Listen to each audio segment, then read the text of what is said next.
Arizona Western College. We are 94.7 FM KOFA Yuma. Listen at your convenience online at kofaborderradio.org and with the KOFA app. Stay tuned for What's Up Yuma with Johnny Porter. It's 10 o'clock. If you're not going to be at your radio, you can still listen to your favorite programs. Download the KAWC KOFA app from the Apple App Store or Google Play Store. Stream us online at kawc.org or borderradioaz.org, or ask your smart device to play KAWC or KOFA.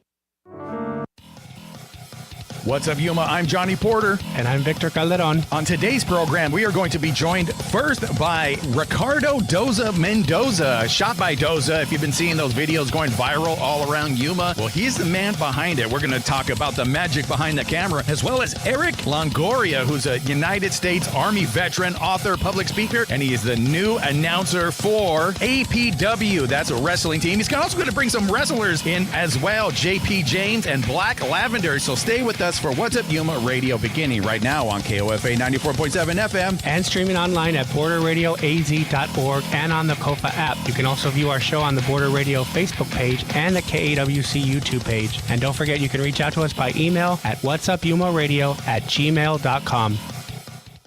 What's Up Yuma is sponsored by High Tanks Brewing Company, serving up scratch-made food, craft beers, and experiences at 2 desert locations in Welton. More at hightanks.com. Chili from Philly. Nick Papa Giorgio from Yuma. Johnny Show!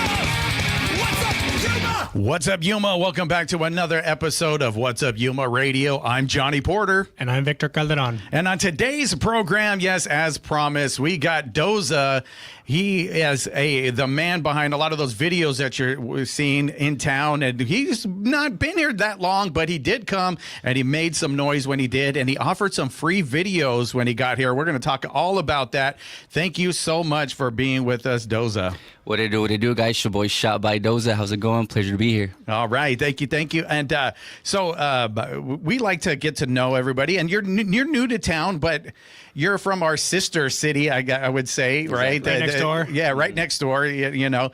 But we have a good relationship with Imperial Valley. But originally, where are you from? What city over there in the IV? Okay, so... Get closer. Yeah. Originally, I was born in San Diego, La Mesa. Oh, okay. Okay, so I'm not from San Diego because I was born there, and I want to say maybe like a month or two after that, I got took back to Mexicali. So my whole family's from Mexico, basically. Oh, gotcha. A little bit of background on that, you know, my grandparents jumped the border to have my parents over here. My parents are, you know, sacrificing themselves every day to work to maintain us here.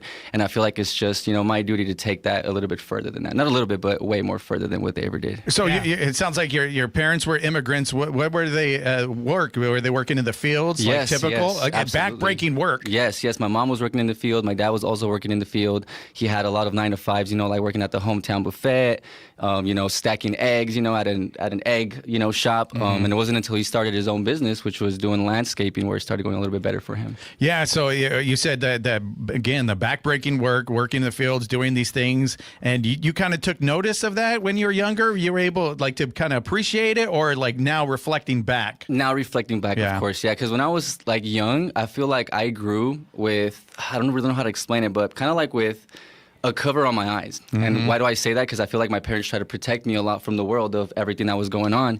And I felt like they should have been more upfront and tell me the truth instead of figuring out the truth at a bigger age or like an older age and then being like, whoa, and then reflecting on all those times. I think that is the tension with all parents and kids, right? You have your own kid. He's out here. He was a star of the show earlier.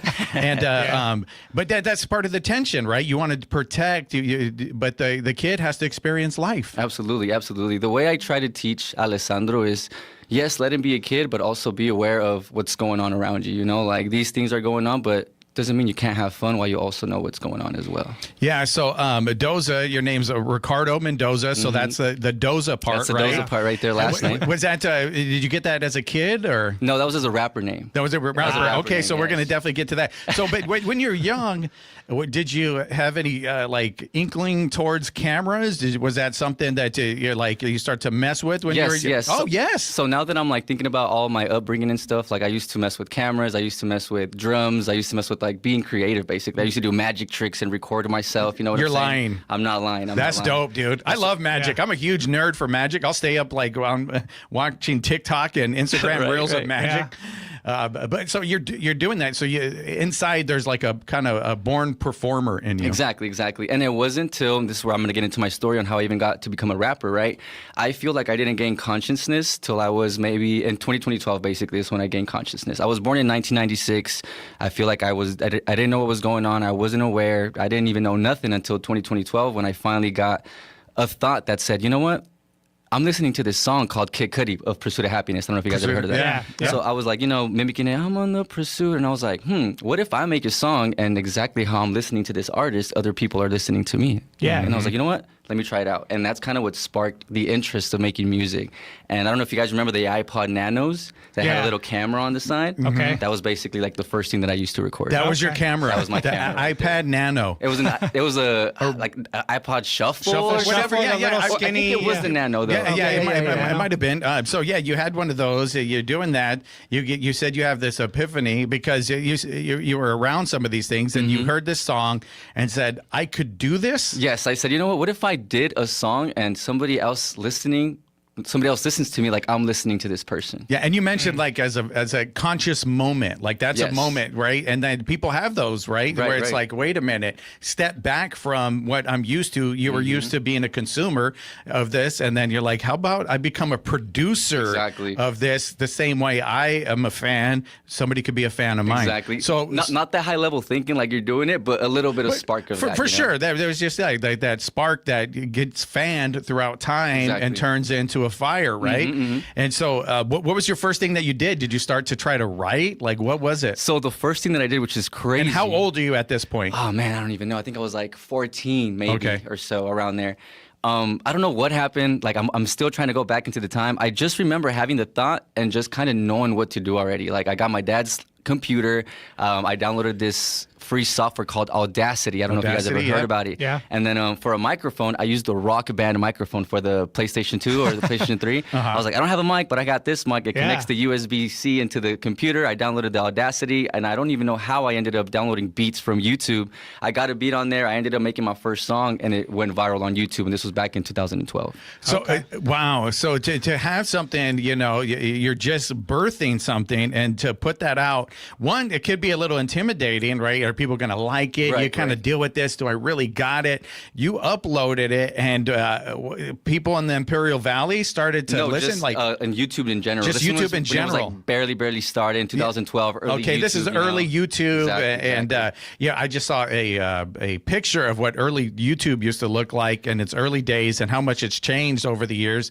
But that's just the Wild West back then, where stuff that you didn't have those algorithms you have now, where you're able to do that. So you took advantage of that, and you started to see those numbers start to climb. Yes. So that probably gave you some confidence. It did. But what gave me even the most confidence was the fact that at this point, my parents were religious. So they were into God a lot. So what my dad kept on like putting on me was, hey, the music that you're doing is for the devil. It's not for Jesus. So he ended up basically deleting all of my channels, all of my music. And that's when I started developing passion for music. Yeah. Because I'm like, why is my dad trying to make me not do music? Well, now I'm going to do it even more.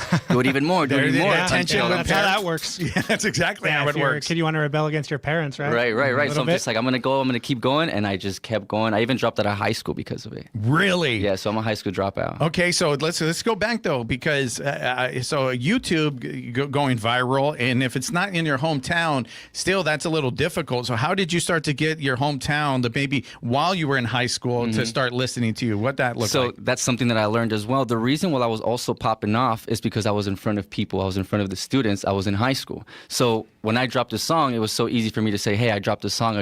The word would spread. So it could be like at the lunchtime, or maybe anything, between the classes. I would literally perform in lunchtime. I would perform everywhere, literally where I could. I would perform the assemblies, all of that stuff. I would be called names. I would be thrown milk cartons at me, apples, all of that stuff. Yeah. So, but you're doing it, and then if somebody's interested, it'll be like, oh, go check me out over here. Exactly. I'm about to drop this new song. The word spread. I was selling CDs at school. I kind of got like a hothead fame, because I was like, whoa, like there's a lot of people, you know, I'm outside out in the world. People are pulling up and saying, hey, I know you. You're the rapper, taking pictures with me. And I'm like, you know what? I'm going to be a famous artist. Why do I even need high school, you know? Yeah. So, okay. So you're doing that. You've experiencing that fame, but then you drop out and some of that fame goes away, right? Because you're not around the people anymore. Yeah. You can't, you need the people. And, you know, life gives us a little ego check every once in a while, right? So you got it early on. How was that? It took a while. It took years for me to notice that was the issue, because I went into depression probably like 4 years after that. I didn't know what was going on until I stumbled upon a book called The Secret. I don't know if you guys have ever heard of it. Love it. So I read it and I was like, wow, the reason that all these things are happening to me not my way is because I let them happen and I'm not, you know, attracting it or have a positive mentality over these things. So that book right there was the start of self-development journey. So you get this book, The Secret, which I love. That's how I started my first company, is after watching, there were the movie version of it. I didn't get the book. I saw the movie, and that's like, okay, give this a shot. And I had a whiteboard, and I was like, okay, I'm going to track this. I'm going to track this. I'm going to get this client. And if I get this client right here, and I circled it, I'm going to leave my job. I was working at Lowe's at the time. And I went into the meeting and it's like, this is how much I wanted. It was the Fun Factory here, Wayland's Water World. And it was new owners. And I was like, this is how much I want. And it was ridiculous. It was a ridiculous amount. It was a lot. And thank God the owners weren't there, because the manager signed off on it. And I was like, let's go. I went back to Lowe's. I went back to Lowe's after that. And I was like, hey guys, I'm gonna put in my 2 weeks. They're like, go, dude. We know. Like, go make it happen. You're good. Like, you don't need to be here the two more weeks. Go do it. That's and right. but yeah, after that, I had a vision board, because they talk about vision boards and stuff like that and those things. So you did that. I kind of took a little bit on the negative side. You kind of took the positive side and putting the things that you wanted to attract. I kind of went the other route and said, man, I've done wrong with a lot of people. Yeah, well, like, you know, I fought a lot of people. I've, you know, robbed. I've done all this stuff. I was like, man, I feel like I need to reach out to them and kind of make amends with them. And that was my start of kind of like changing my energy and trying to attract something different. Yeah. So I just want to say, so I had that after. After. So that came to me after, because then I ended up using the secret, whatever, because it works. It's just a law of attraction. Right. It's a law like gravity. That's all it is. And so I used it, and I had all this, and I had like a little empire, and but I wasn't reciprocating. I was taking it all. I was taking, and then it was like the Reaper came, and it's like, okay, like it's time to pony up, or it's time to, you know, checks and balances. Exactly. And then it's like, what happened? I ended up losing everything like this. Within like 3 days, I lost everything I worked for. Wow. Literally, my family, my house, my company, everything, car. I had nothing but a skateboard after that. But then I started, I was like, oh, wait a minute. I was always gimme. And then I went through the depression. I shifted, and it's like, well, I need to put out. Right? And then it'll come back, right? Because that's a biblical principle, like cast it on the waters and it'll come back to you. And so then I had to learn that. But so you did that. You went through that. You started to make amends with people. What was that like, that journey? It was honestly not scary. It was more like something that I needed to do. So I remember calling people up and said, hey man, remember when, you know, somebody robbed you? It was me. You know what I'm saying? And that's a crazy conversation. Yeah, that was me. Yeah. And then they'd be like, oh, it's cool. I appreciate you letting me know. I kind of knew already, but I appreciate you telling me, basically. Wow. I can't even imagine that, but that takes a lot of guts. Right. And I always smile when I hear this 21 Savage song where it says, I met a person I robbed the other day. He was happy to see me. It's kind of like that energy of like, man, I'm sorry that I did so many things. I was not in the right mindset, but now I'm trying to go into a bigger and better way, basically. And that's what people want to see at the end of the day, right? You flip the script and you know, turn over another leaf, as they say, and then go that way. So you're doing that. And then, so you're still doing music at that time? I'm still doing music. I'm still making music. Now I'm doing two things. Right now I'm trying to pursue a music career and also work on self-development with my journey and my vibe and my thinking and all that. So now I'm working on two things at this point. Did you have something? No, I was just going to say, you know, that reminded me when you were saying you wanted to you know, start fresh, right? And you wanted to go through, what was it, like Happy Gilmore? No, Billy Madison, where he called up like a guy he like bullied in school, and he was like, and then hey man, sorry about that. I was a jerk. And then he took him off the list. He took him off the list. So maybe that happened with you. Yeah. It's like, okay, I will not exact my vengeance against Doza. He is all right. He's a cool guy now. Right. With everyone too, like even with my family as well, like with my dad, like, hey, I didn't know things. I ran away from home and I should have never had. I'm sorry. Like all those things also. So how old are you at this point when you're having this? Like 16 years old, maybe 16, 17. Yeah. And you're going on this road of self-development. Self-development, yeah. I still don't know that it is yet because I'm still like dabbling in here. I don't really have mentors. I'm kind of just figuring these things out on their own. But if I were to look back to it, yes, that's when everything basically started. So then how was the music going? It wasn't going great. It wasn't going great? I still had a little bit of views. It wasn't like the big views that I was getting, but I kind of just kept myself there. Like just posting. Like you said, kind of just extracting, kind of saying, hey, listen to my music, listen to my music, listen to my music. And nobody wants to, have that shoved down their throat, basically. No, and that, I've been in promotions for years, and I was a rapper. That's how I got started and everything. Yeah. And I learned that early on. Back for me, before YouTube, it was MySpace. I was doing everything through MySpace. MySpace. And I learned that early on. It's like people like, leave me alone, dude. Like, stop spamming me. Right, exactly. I'm over it. And I'm like, okay, I need a pivot because this isn't working. And then that's when I started a communal open mic for everybody. And I created this place for people to come and express themselves. I'm like, if I want to express myself, maybe other people do. And we created that community. And once I started creating community, it was different. It wasn't just me again. It was like, how are we going to all shine and rise as a community? Exactly, yeah. All right. And with that, we are going to take a quick break. We're going to come back on the break and we're going to find out how he got behind the camera. Like, how did it happen? He was this rapper. He's on this journey of self-reflection and growth. And then he picked up a camera and now he's in Yuma. We're going to find out all those details after this. You're listening to What's Up Yuma Radio right here on 94.7 KOFA Border Radio.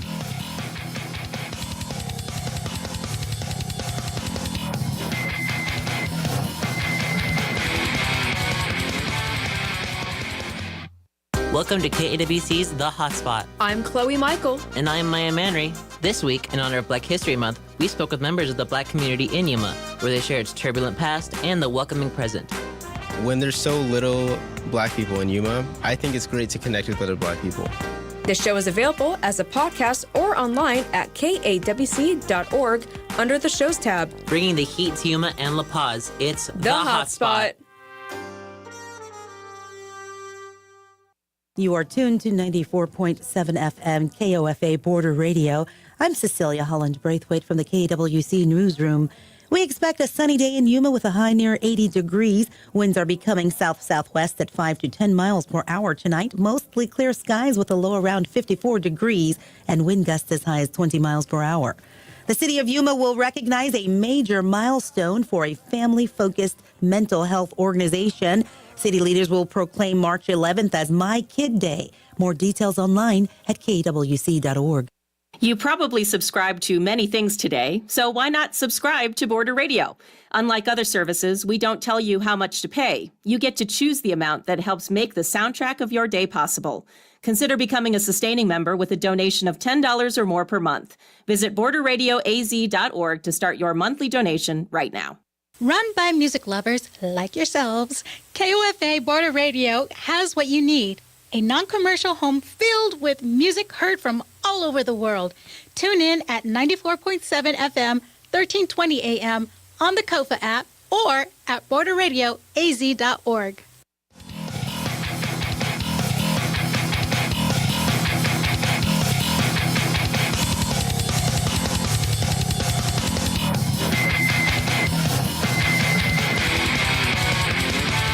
What's up, Yuma? Welcome back to What's Up Yuma Radio. We are here with Ricardo Mendoza, a.k.a. Doza, a.k.a. ShotByDoza. And so we're talking about a journey. And so, but the journey kind of still went on. You said you were like sleeping in your car for a while? Yes, I was sleeping in my car for a while. So now this is like maybe, a couple years moving forward. I'm like, shoot, I need to do something, right? I need to get out there. I need to, get my name out there somehow. So I need to get out of the city.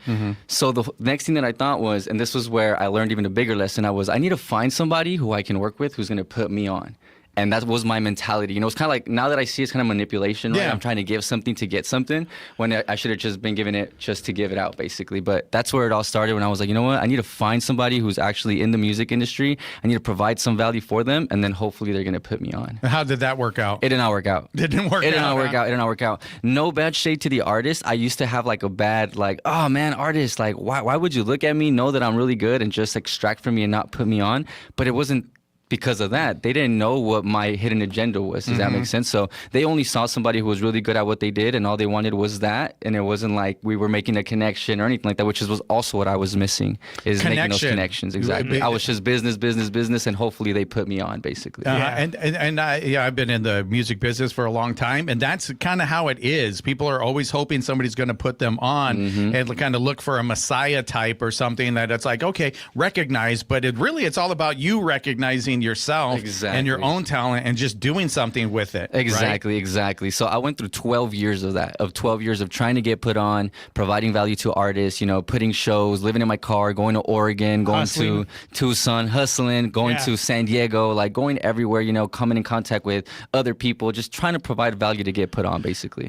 So, but what was the main roadblock then with it? Like, is there any, you said the lack of connection, but like when you're there, is it just like, it was like a one and done, and once there's like, all right, thank you for your service? It wasn't really that. I just didn't know how to make business either. So I didn't know how to talk my way through it. I don't know how to make deals. I didn't know how to position myself. So it was that. It was just, hey, give me an artwork. Hey, give me a video. Hey, give me a photo shoot. Thank you. I'll reach out to you when I need it. I never said anything back. I never, exposed my knowledge or anything. So nobody really knew what I knew, basically. So they were just like, oh, you're just the video guy, the designer guy, basically. Okay. So then let's get into that. So how do you become the video guy? Like, how did you get the camera in your hand and start to wield that thing? Right. So I did it for the artist. Obviously, I did music videos for them, for myself, all that. So that's the value you're providing. Exactly. When you're talking, it's like, I'm going to provide value. So, getting a camera, that's not easy. There's a lot of settings on those things. There is. You know what I mean? There is. So I didn't record with the camera specifically. I used to record with my phone, because you know how phones have really good cameras, right? Yeah. So I used to record with my phone and just do it like that, put it out there. People loved it, and it kind of just, went like that.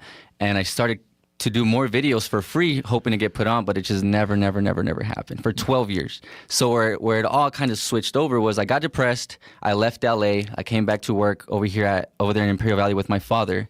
And he had the landscape company. He had a landscape company. Yep, he's one of the only entrepreneurs in the family. He has a landscape company. Doesn't make much money, but he was like, you know what? Come back. I'm gonna help you out. You're gonna work for me for free, and the new people that we get, we're gonna start, accumulating a salary for you, and you'll be able to sustain yourself.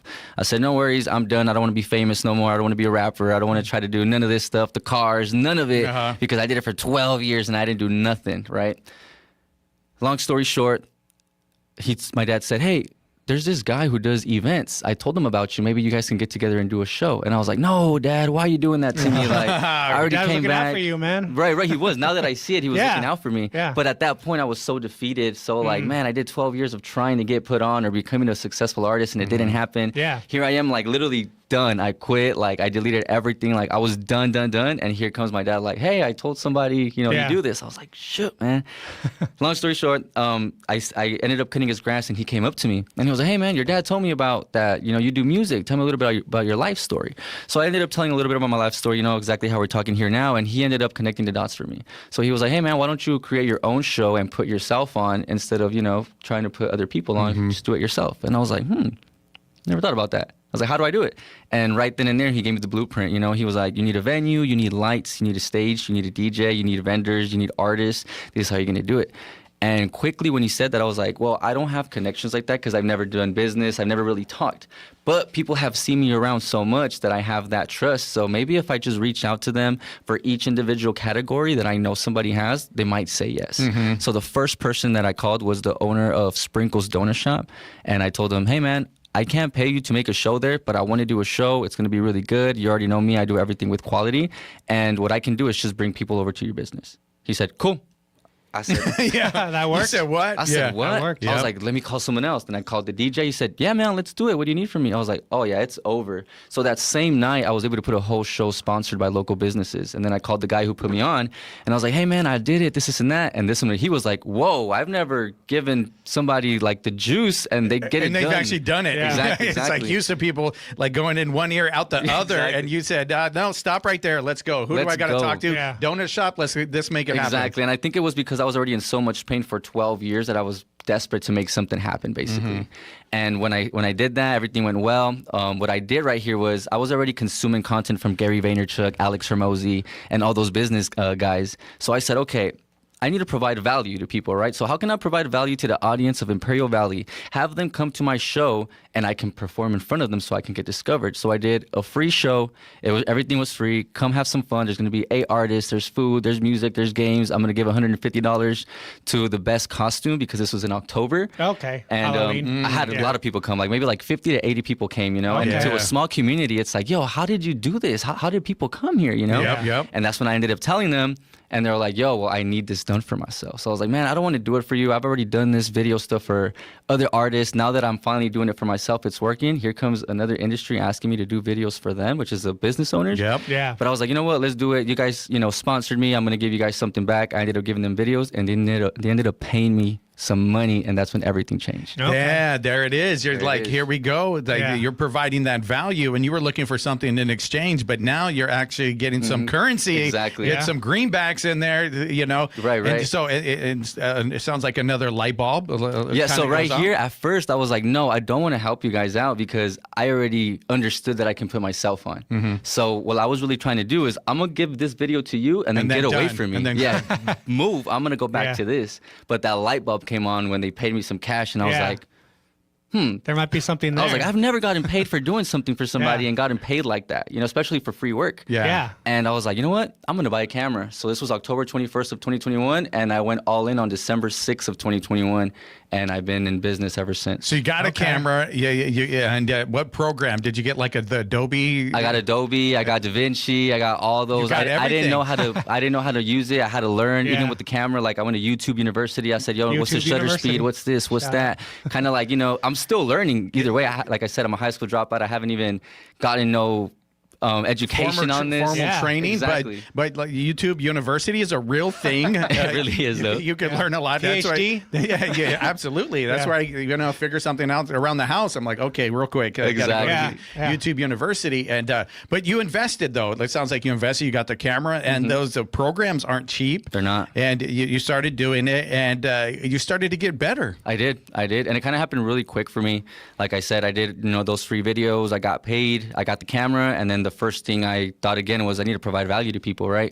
So I was like, you know what? I'm gonna go to the people that I know that have businesses, and I'm just say, hey, do you want a free video? And that was the first people that I did free videos for were Karma Smoke Shop, Bandera's Barbershop, and El Jumping Bean. They all said yes, do it for free, but they still ended up paying me. They some paid money. you anyway. Yeah. Exactly. Isn't that That's crazy? That is crazy. And that's where I'm like, oh my God, this is Yeah. right here. This is it. This is it. And so this was where ShotByDoza kind of birthed. Yeah. Exactly. And then, so then what'd you start to do? You started to kind of promote yourself and like do some videos yourself and use social media? So Like, the word of mouth started spreading after Word of that. mouth. Yeah, word of mouth started spreading first. I wasn't doing any content. I didn't know that I needed to position myself on social. I was Yeah. just doing videos, putting them out there, and they were getting in front of the right people, and then they were hitting me up and just hiring me, and it just kept going like that. Yeah. That was so it. then, oh, go ahead. What do you like about being like doing like shooting video, editing, all that? Do you feel like you're a visual storyteller? I do.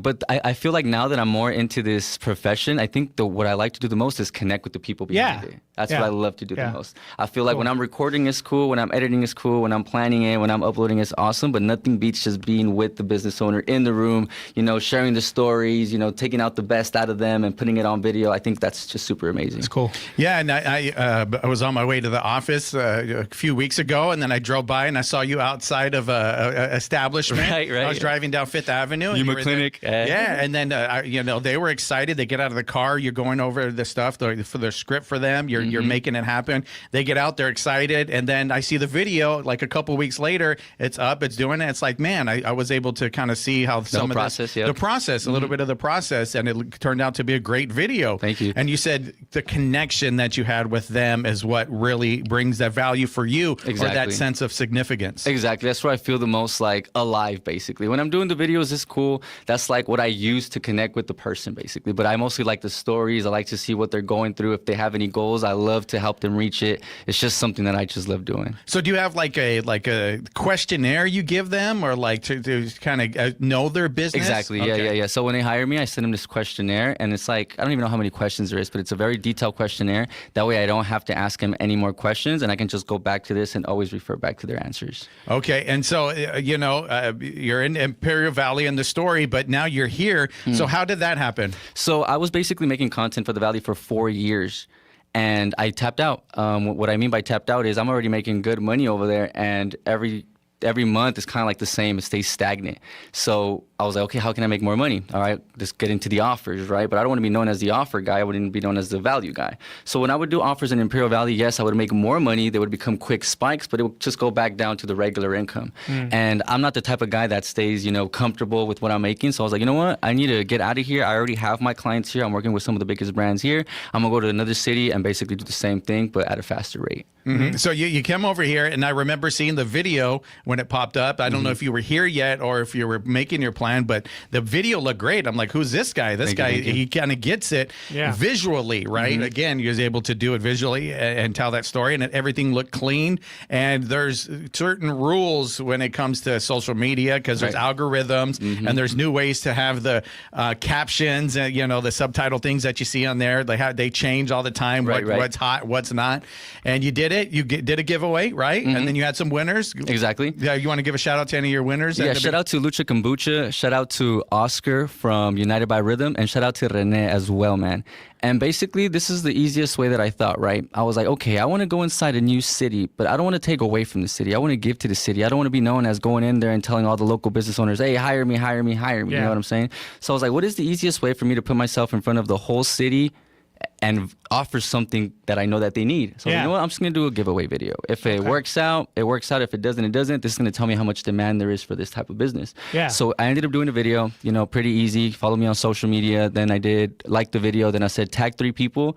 Then share it on your story. And it got like around 30,000 views or something like that. Yeah. And that video itself brought in I want to say 400 or something leads. Something around that. Absolutely. So thank you for being on today. Fortunately, we got to go. But let everybody know where they can find you on social media and find you and maybe follow your journey. Absolutely. You guys can follow me on social media. All my social media is ShotByDoza. And just give me a follow and learn some content, learn how to market your business, and let's get it. All right. Thank you so much. And with that, we are going to take a break. Who are we coming back with, Victor? We're coming back with some guys from Attitude Pro Wrestling. It's Yuma's own pro wrestling group. All right. We're going to do that right after this. You're listening to What's Up Yuma Radio right here on 94.7 KOFA Border Radio.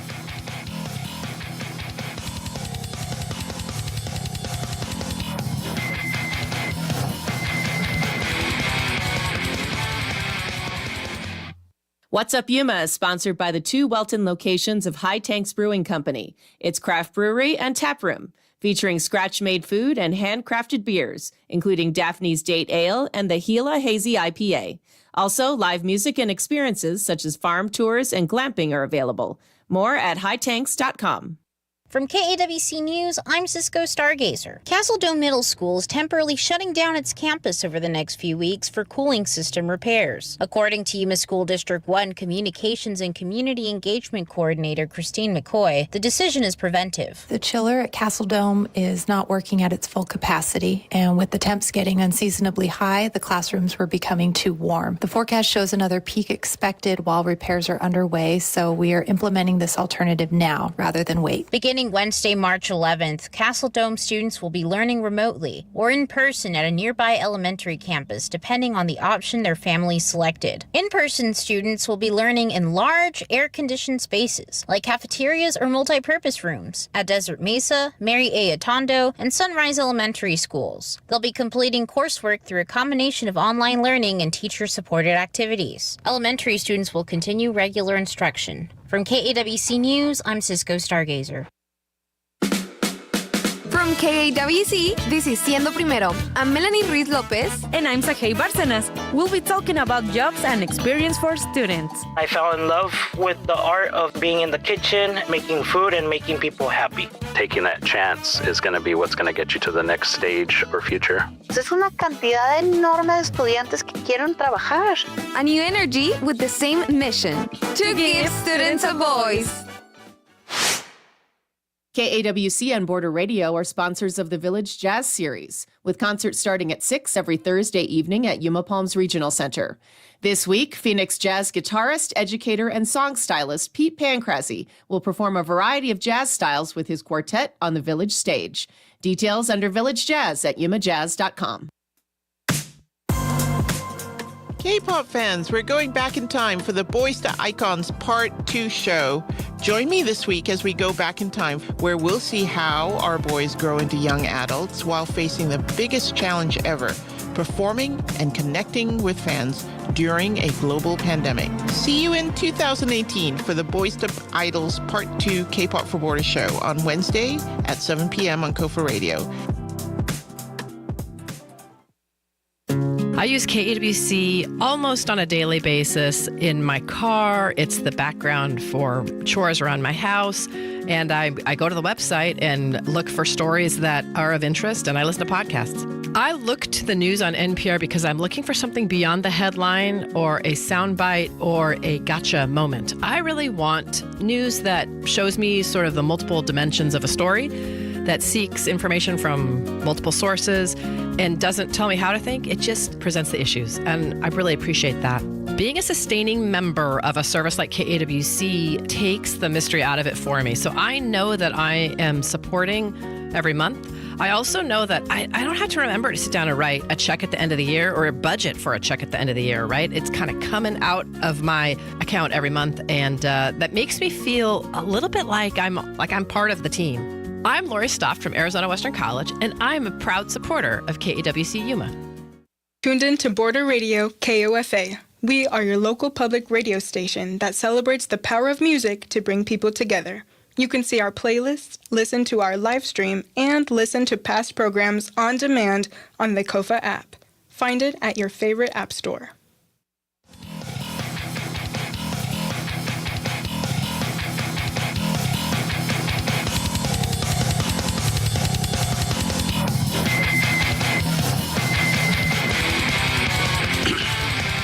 What's up, Yuma? Welcome back to What's Up, Yuma Radio. We are here now with Attitude Pro Wrestling. Yes, this is Victor's world right here. And if you're watching, get to him real quick, Cecilia, on Victor. Yeah. Yeah, he has a shirt, The Rock on right now. So you can't see my drip, but yeah, that's his drip. The Rock. Yeah, this is his whole world. Oh, she zoomed in for everybody. Zooming That's in. good.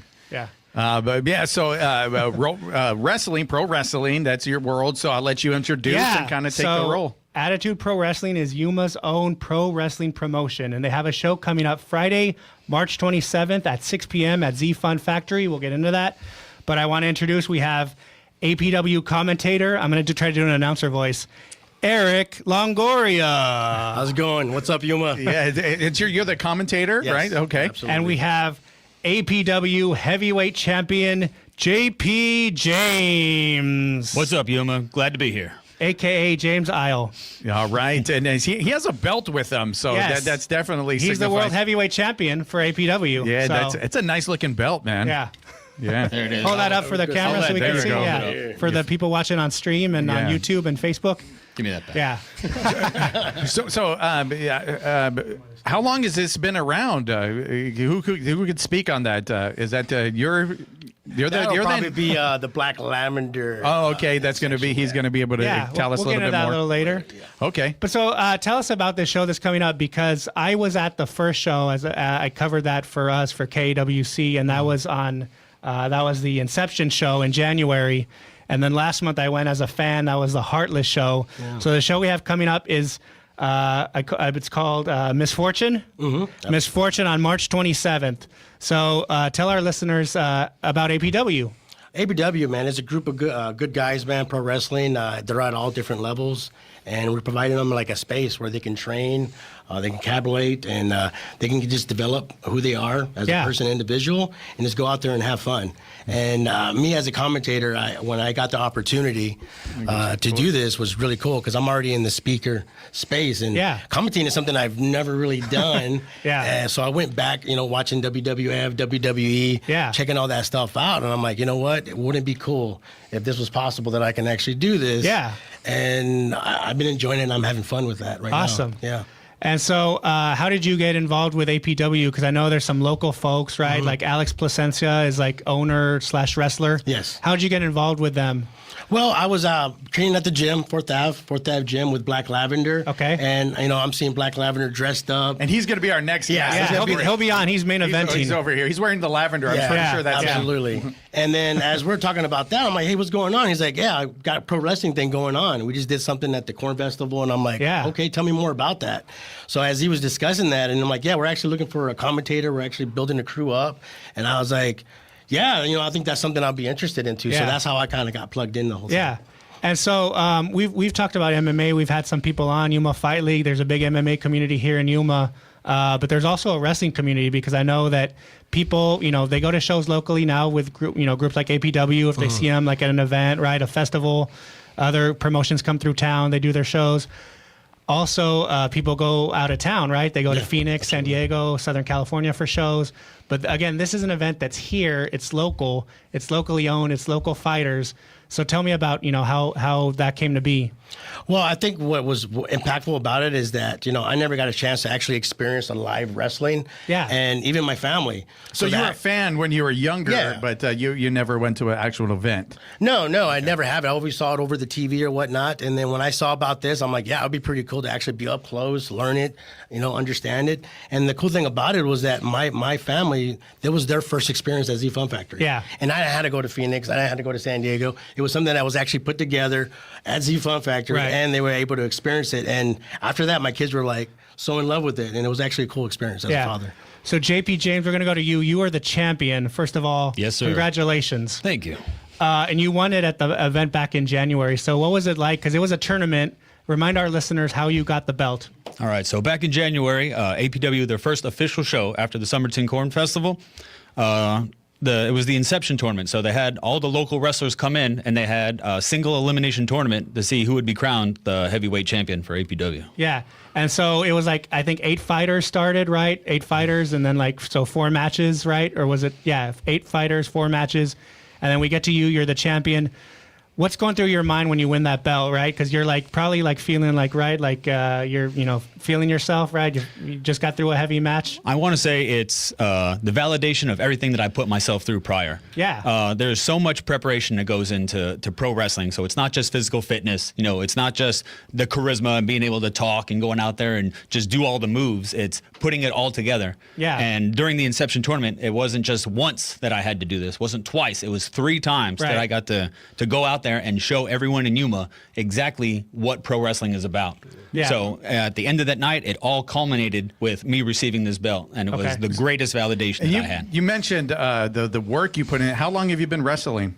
Officially, I want to say it's about 14 years now. About 14 years. And where are you from originally? Gainesville, Florida. From Florida. Were you also a fan when you were younger watching wrestling, or is this something that kind of you developed later? Absolutely. This is one of those coming-of-age stories. I remember when I was a young boy, my father was a huge pro wrestling fan. Gotcha. He remember paying for the pay-per-views and inviting all of his friends over. WrestleMania and all that. Oh, absolutely. So I remember being as a small child in the living room and seeing all my dad and all his friends just watching wrestling. Yeah. And it was one of those that if my father was watching this, and those were his heroes. Those were the people that he was looking up to. Ultimately, that's who I ended up looking up to. Yeah. So that's what I wanted to be. Yeah. Ever since I was a little boy, I was like, that's got to be me. Mm-hmm. And I never really thought about it because it's like a childhood fantasy. Eventually, you grow out of it, and then when I go to grade school, I still watch it. I was a hobbyist, if you will. I would watch it. I still wanted to do it. Right. But it was never on the radar. It's I need to be a pro wrestler. So it wasn't until I want to say high school. My ultimate goal in life was I wanted to be an actor. Okay. I wanted to go to drama class, put on stage shows, be an actor. Yeah. But I'm not sure if you remember 20 some odd years ago, the drama scene was a little weird where I didn't exactly fit in. Okay. So I put that off to the side and I ended up doing combat sports. I did Taekwondo and karate, and I started doing MMA and wrestling and stuff like that, and I fell in love with that. Okay. And then I remember it was the clouds parted one day when I was a junior in high school, and I was like, man, I wish there was something out there that incorporated both a little bit of the drama that is acting and the physicality of pro sports. Right. And it was like, oh man. Yeah. Remember those Summer Slams back with your pay-per-view watching that? There it is. That was it. And it just came to me and I was like, oh man, it's pro wrestling. Mm-hmm. And then ever since then in high school, I took it upon myself to do odd jobs. I got a lot of money just doing stuff around the neighborhood, cutting grass, or, helping people with their cars. And then eventually, I ended up saving enough money to go to wrestling school. Okay. And again, similar to winning the tournament, after I got to the school, all the validation just came flooding in. This is exactly what I wanted to do with my life. Like from day one, from learning the techniques and learning the moves and I was just like, this is it. Yeah. This is my calling. This is what I need to do. So then how'd you end up in Yuma? Oh, well, most of the aspiring pro wrestlers out there know that pro wrestling school is expensive. It's ridiculously expensive. So again, as a teenager, I ran out of money and I could not continue the school. Okay. So being stuck in rural Florida, back in the swamp of Gainesville, I had nothing going on with my life, and I ended up joining the military. So I joined the U.S. Marine Corps out of Florida, and I've been active duty now for 21 years. Oh, wow. Okay, so active duty means you're still in, right? I still am. I am stationed right here at MCAS Yuma. Okay. And over the many years, eventually, the military brought me here to Yuma. And once I got to Yuma, similar to like I got everywhere that I've been stationed in my active duty career, is I actively seek out the pro wrestling scene of wherever I'm at. All right. And so you're here now. You plan to stay here, or you're going to try to still kind of fulfill that dream? Well, I'm fulfilling that dream everywhere I go. I love that. That's the best answer I've ever had on this show. Everywhere I go, even the places where there isn't pro wrestling, I will find a way. So I've traveled overseas. I've done many places where I had to, travel trains and buses and taxi cabs to try and find a pro wrestling scene. If you love it, if this is something that you're passionate about, you will find it no matter where you are in the world. So it's a very little niche group. It may be a small group, similar to just how APW started a few months ago. It was like just a group of guys in a backyard saying, with a dream, saying we need to put on a promotion. Yes. We need to show the world what we love to do. I love it, and I just want to say there was another promotion here. Juan Bravo, I don't know what promotion he had, but so we got the MMA fights that I'm going to be a part of on the 14th, and one of our commentary guys is Willie, and I found Willie at a pro wrestling event, and he was doing the play-by-play for the pro wrestling event that I went to. It was my first pro wrestling event that I was able to do, and this was years ago. And I was like, Willie, do you want to do MMA too? Because you're great. And so he's over there. So if you want to hear Willie at this weekend, it'll be over at the Desert Sun Stadium, and fun stuff. My cousin used to wrestle. Michael, shout out to Michael. He was over there too. Yeah. And great stuff. But we do got to take a break, because if I don't, Black Lavender is over here is going to get me in a suplex. And he's looking at me right now. Watch out, he's giving you the evil eye. Yeah, he's doing that. So we're going to take a quick break, and we'll be back with Black Lavender right after this. You're listening to What's Up Yuma Radio right here on 94.7 KOFA Border Radio.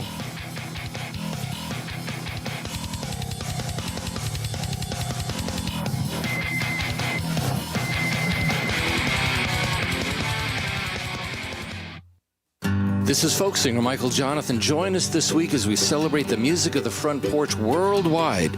David Lindes, a songwriter from Guatemala, Kieran Daniel, a master guitarist from Australia, and Derek LeDuc, a special guest all the way from Los Angeles. All of this and more on this week's broadcast of the Woodsongs Old Time Radio Hour. This evening at 7 p.m. on KOFA Border Radio 94.7 FM. A low-pressure system and lingering showers will exit the region today with a brief period of cooler temperatures in Yuma, Parker, and Quartzsite. We expect a sunny day with an afternoon high near 80 degrees. Winds are becoming south-southwest at 5 to 10 miles per hour. Mostly clear skies tonight with a low around 54 degrees with possible wind gusts up to 20 miles per hour. There is so much advice about decluttering, like the Marie Kondo method, where you ask yourself, does this item spark joy? Well, donating a vehicle that you don't need anymore to KAWC and Border Radio is an easy way to help us bring you the programs that bring you joy. And it's a great way to declutter. Learn more at kawc.org/cars. This is Border Radio, KOFA, your passport to your global destination for music. We are your local public broadcasting station that can be heard through your radio at 94.7 FM, 1320 AM, on the KOFA app, and at borderradioaz.org.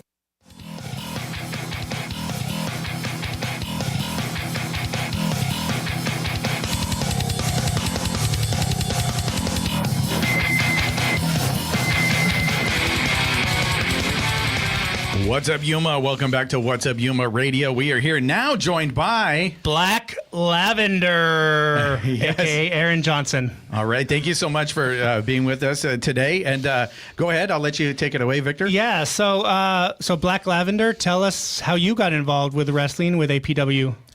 Yeah, so I was always into wrestling as a young kid, same as JP James here. You know, grew up, my dad watched it, really thought it was awesome.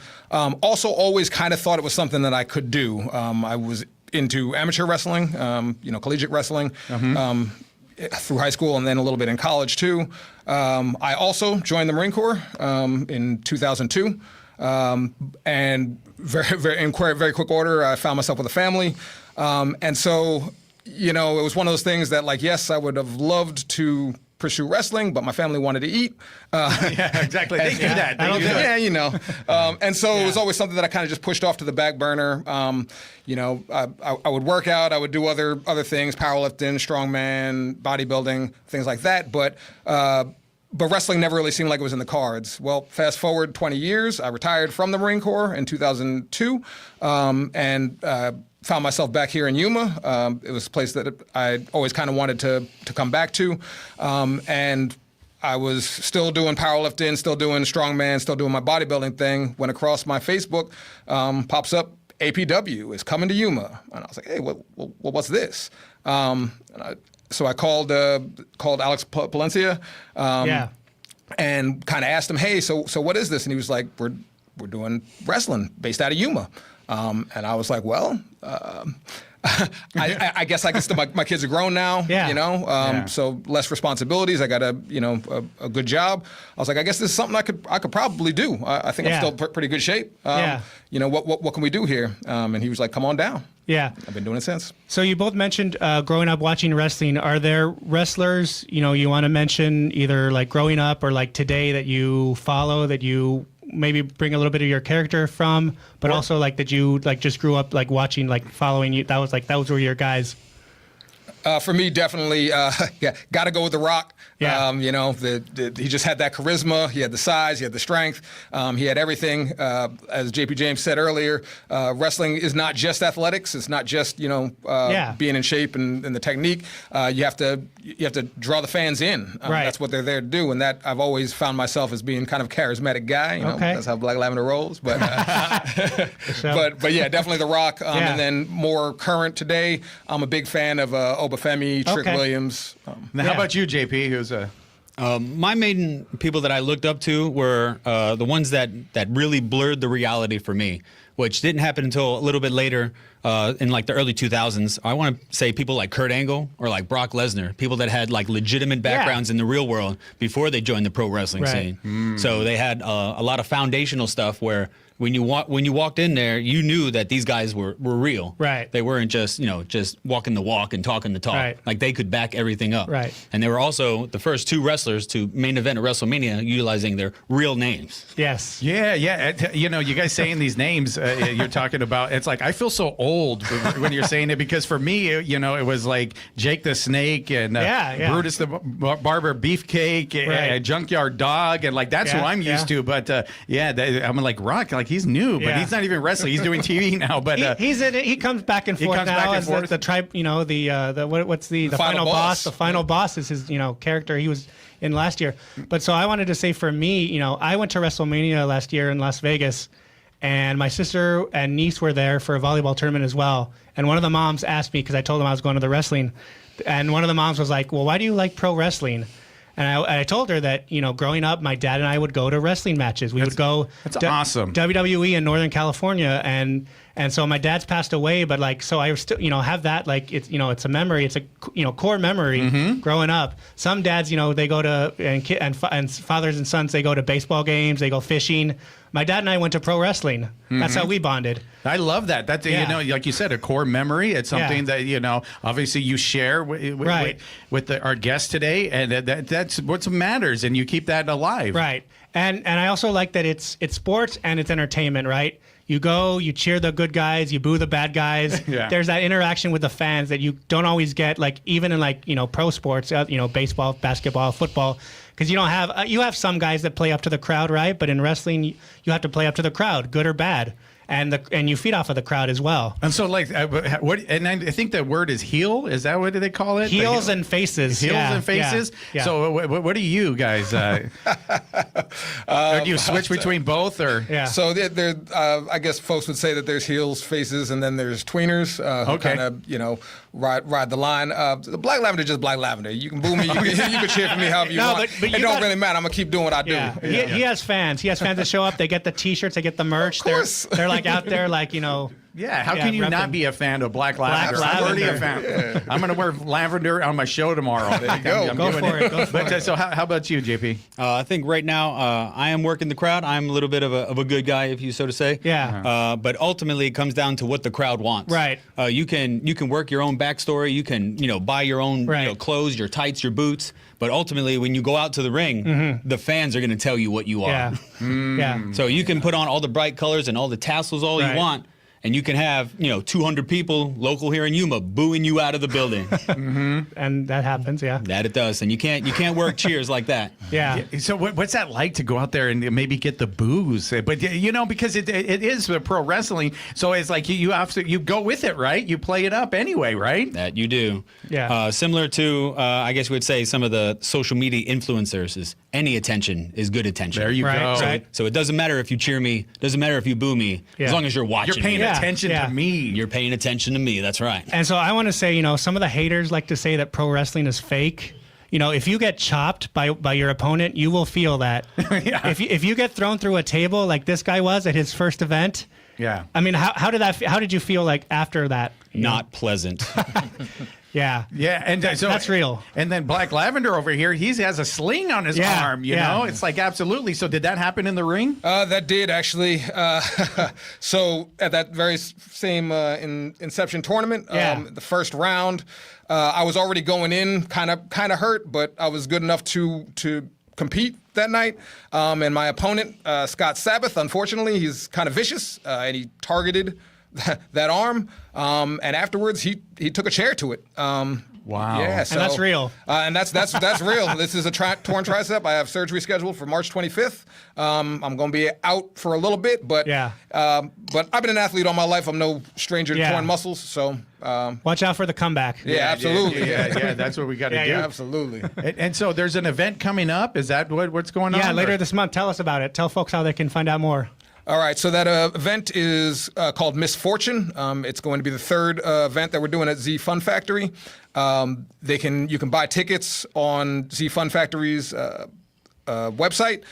You can follow APW on Facebook or Instagram, and there's links to those tickets there. The last two shows have sold out, so I wouldn't wait to buy tickets at the door if I were you, but they will also sell tickets at the door as long as they last. Wow, so that's a great feat that they sold out. That's pretty incredible. Absolutely. People love Black Lavender now. and so how many wrestlers are a part of this group? Or can we have a number? Or? Yeah, ballpark it. We have about 12 local wrestlers that come and train here and live local here in Yuma. But we outsource wrestlers. Everybody wants a part of the action from Tucson, San Diego, Mexico, and we've even had WWE superstar. You may remember him, Super Crazy. Yeah. He came and he wrestled, and he's actually going to be at this next event as well. Oh wow! Yeah. So can we give a shout out to some of the local guys if you know any of the names? Oh, absolutely. So we got Davey LaRusso. We talked a little bit earlier about people showing up to boo people. Yeah. People show up to boo him. He was the one that had on the tank top that said "Yuma sucks." The last event, I texted you that photo. Yeah, you sent I'm me like, that. he's going to get some reaction on that. So David LaRusso. There's the tag team of Alex Stream and Josh Archer. The Alternative Extreme is their name. We got Scott Sabbath, who injured my arm. He's one hell of a wrestler, though. We got Adam Maff, the mustached monarch, Adam Maff. We got Danny Villa, the Reminder. And that's just a few of them. Yeah, and shout out to the guys. It's a whole team effort, right? You have the commentator, you have the people working the event, taking the tickets, right? Referees. I know I want to shout out Kenny Brown if he's watching or listening. I met him in the crowd at the first show. He was a fan, And now at the last event, he was both a referee and he was doing some video for them. So shout out Kenny. So then, obviously, if you're a fan, you're going to want to get this. Like you said, they sell out pretty quick. And you guys developed a good relationship with the Fun Factory? Oh, absolutely. Yeah. I don't really know what the original thing was, but he has pretty much told us, hey, as long as we keep doing what we do. Yeah, if you keep selling out, they're going to want to keep you bring around. the crowd in, We can keep or going. some beer and pizza, Absolutely. or some soda, And so do we have the date? Did you give the date? Sorry. Yes, March 27th. March 27th. So we're going to go check it out, Victor? Yeah, for sure. Can we get some press passes or something? We'll talk about that. We're going to get it with Eric Come afterwards. see the champ in action, JP James and Black Lavender. Black Lavender. Thank you guys so much for being with us. You guys have individual Instagrams that people could follow? I do. I'm at the Black Lavender, at the _Black Lavender. Okay, how about you? My Instagram would just be at Heel American. No spaces, no periods. All right, there it is. Thank you guys so much for being with us, and thank you, Eric, as well. We really, really appreciate that. And with that, What's Up Yuma Radio is a production of KAWC, Colorado River Public Media. We broadcast from the studios in the Matador Activity Center at Arizona Western College in Yuma. We want to thank our engineer, Talon Gonzalez, along with Anthony Ornelas, Juan Garcia, Dave Reek, and Cecilia. And you can find out more about KOFA at borderradioaz.org and on the KOFA app. Stay tuned for KOFA's Midday Music. And tomorrow's show, we're going to have Tanya, and I'm not going to pronounce her last name, as well as Araceli from the Rural Arizona Action.